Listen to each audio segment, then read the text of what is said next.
Astérix est une série de bandes dessinées scénarisée par René Goscinny et dessinée par Albert Uderzo, datant de 1959.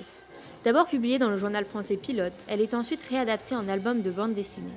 Elle met en scène un petit village gaulois qui est le seul rescapé du grand empire de Jules César, en 50 avant Jésus-Christ, et cela grâce à une potion magique. Ces deux personnages principaux sont Astérix et Obélix. Astérix est un petit blond... Stop, je peux me présenter tout seul par Toutatis. Alors, je m'appelle Astérix et d'après Uderzo, je devrais être un personnage grand et fort. Mais malheureusement, pour moi, Goscinny me voulait plus petit et chétif, assez caricatural. Je représente l'humour sarcastique et intelligent de l'histoire. Pas savoir pourquoi. Et oui, comme elle l'a dit, je viens d'un des derniers villages résistants à l'Empire romain. Et je vous assure que ce n'est pas facile tous les jours, surtout avec des villageois comme nous. Mais heureusement, je suis là, et la potion de Panoramix aussi. Grâce à elle, j'arrive à rattraper les bêtises de mes amis, que ce soit celle d'Abraracourcis ou encore Obélix. D'ailleurs, je vais le laisser se présenter lui aussi. Obélix, on t'attend. Qu'est-ce que vous faites là? Ah oui, c'est vrai. La présentation par Toutatis. Je suis Obélix, le meilleur ami d'Astérix. Et il est midi 12. J'ai faim. D'ailleurs, j'ai encore envie de manger un sanglier, moi. Ça, c'est Idéfix, le meilleur chien de tous les temps. C'est Goscinny qui a imaginé Idéfix. Tandis que moi, je viens de l'imagination du dernier qui m'a fait livreur de menus. Je suis tombé dans la marmite de potion magique quand j'étais petit. Du coup, je peux taper plein de romans. Je suis fou ces romans. Tout le monde dit que je suis un peu gros, mais je suis juste un peu enveloppé, voilà tout. Et en plus, je suis très sensible.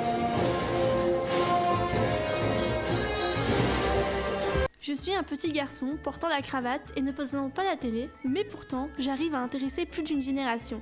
Je suis toujours accompagnée de mes super amis, Geoffroy, Agnan, Eudes, Rufus, Clotaire, Alceste, Joachim et plein d'autres qui m'accompagnent toujours dans mes bêtises.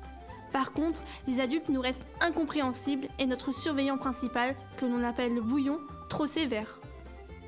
Mon histoire a été écrite par René Goscinny et illustrée par Jean-Jacques Sempé de 1956 à 1965. Je suis apparue pour la première fois sous forme de bande dessinée dans un hebdomadaire belge, Le Moustique. Suite à la demande d'Henri Amouroux, on retrouve mes histoires dans le numéro de Pâques de Sud-Ouest Dimanche, publié en mars 1959, et mon succès devient immédiat.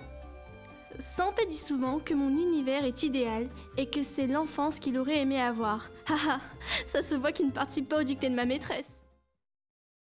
Is No Good est le protagoniste de la série de bande dessinée du même nom, créée en 1962 par René Goscinny et Jean Tabary. Il constitue le cas typique du anti-héros, plein de défauts, ridicule et motivé par des intentions malsaines, et créé le premier personnage principal d'une BD, jouant le rôle d'un méchant. Je veux être calife à la place du calife. Mon nom à moi, c'est Is No Good. Et je suis le grand vizir de Bagdad. Je suis considéré comme cruel, égoïste, tyrannique, râleur, très méchant et très hargneux. Comble de ridicule, tout Bagdad sait que je veux être calife à la place du calife. À l'exception du calife lui-même, qui croit que je suis bon et ne croit en aucun cas quiconque qui tente de lui expliquer la vérité. Malgré cette confiance aveugle, je fais preuve vis-à-vis du calife d'hypocrisie à un point surprenant mais inutile.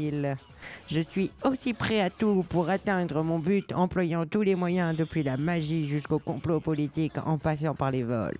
Mais presque à chaque fois, ce plan déclenche une catastrophe me coinçant dans une situation inextricable, ce qui ne m'empêche pas de recommencer encore et encore. L'album L'enfance d'Is No Good révèle l'origine exacte de mes aventures. J'étais à l'origine un enfant bon, aimable et honnête, le meilleur ami du fils du calife, Haroun El Poussa. Malheureusement, je tombais dans une bassine de potions magiques qui avait la particularité de rendre extrêmement hargneux pour une journée quiconque en buvait et laisser un effet permanent si on tombait dedans. Clin d'œil à mon pote Obélix. Depuis ce jour, je deviens la personne désagréable et tyrannique que l'on connaît. Et je deviendrai calife à la place du calife.